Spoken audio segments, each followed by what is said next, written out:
Today it's all about face marks on these long nose clubs. This is a Tom Morris putter from about 1870, and if you look you can see these lines going across. Those were made with a rasp. I'm going to show you how I think they made that. Probably not very complicated, but things do get a little bit more complicated. This is a Peter Paxton putter from I think about 1890, maybe in the 1880s. And if you look, there are lines going across this way. So that was a different style. So let me take you to some photos in my book.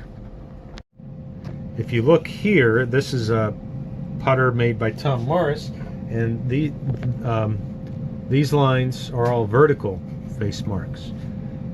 And then here, this is more like the Paxton one again. Horizontal lines, but they're kind of sloping. They're not very straight. This one is Hugh Philp. You have marks going this way, you have marks going diagonally, vertically, and then a more modern one, you have marks going very consistently, very thin. So I'll show you how I think all of those were made.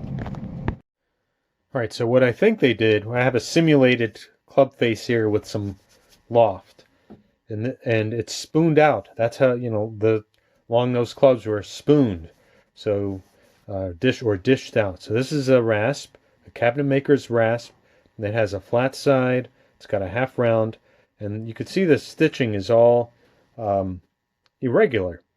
So that's probably what they typically use as their workhorse for shaping clubs. And when they were done, if they wanted to create grooves like we have on modern clubs to help with reducing to capture water in the grooves and get some spin on the ball, they would just take the edge of this rasp. You see these little teeth on the edge of the rasp there? So they would just take that and probably just do something like this. You can see the marks there. If you just take the rasp and go this way across, it's just going to grind things up, but you're not really going to have grooves. If you go, let me erase that for a second.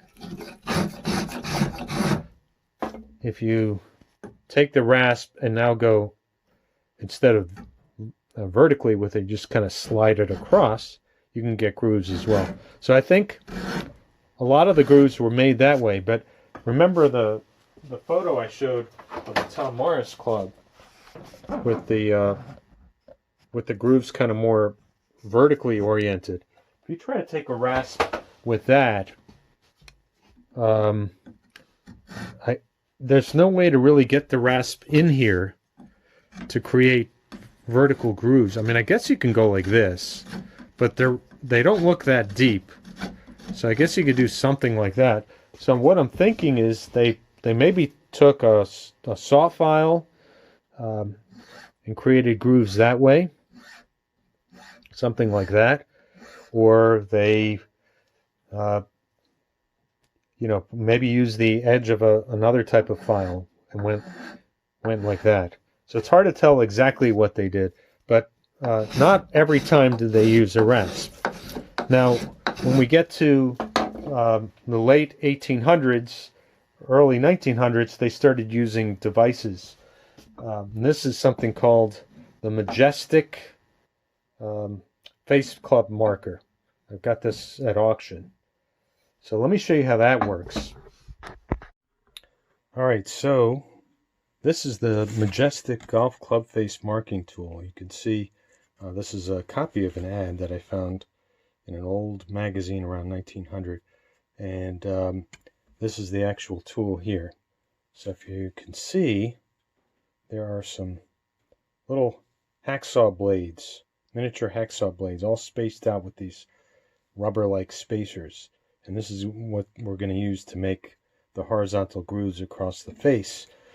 So the ad says that it comes with a guide plate, which is something like this. I saw a metal one. I saw the whole set of what it looked like, and this I made out of wood. This is a copy of what it was in metal, but I added this little metal plate here, because that's the part that's going to rub against the tool as a guide plate. And there are 4 wedges. I just have some leftover wedges from offcuts of wood. Leather-faced vice grip. My vice is already leather-faced. Rubber pad and spanner as a wrench. Okay, so it says on the instruction, fit the guide plate on the fixed jaw vise and the leather-faced grip on the moving vice jaw. So I'm going to actually do the opposite because my guide plate doesn't stay well on the other way around. So hold on. Okay, so I have my guide plate. I'm going to stick it on the vice jaw.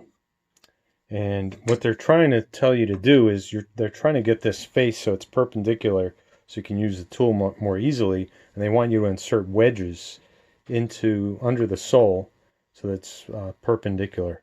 Well, since I already did this club, as you can see, I'm going to just use a kind of a sample piece here. There we go. And now we're going to keep these bolts up against the guide plate.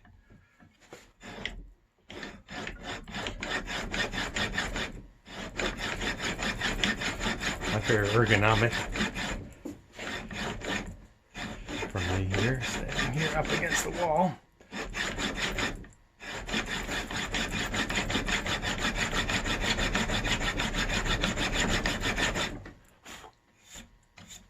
don't know if that's showing up or not. Yeah, I think you can see the grooves there.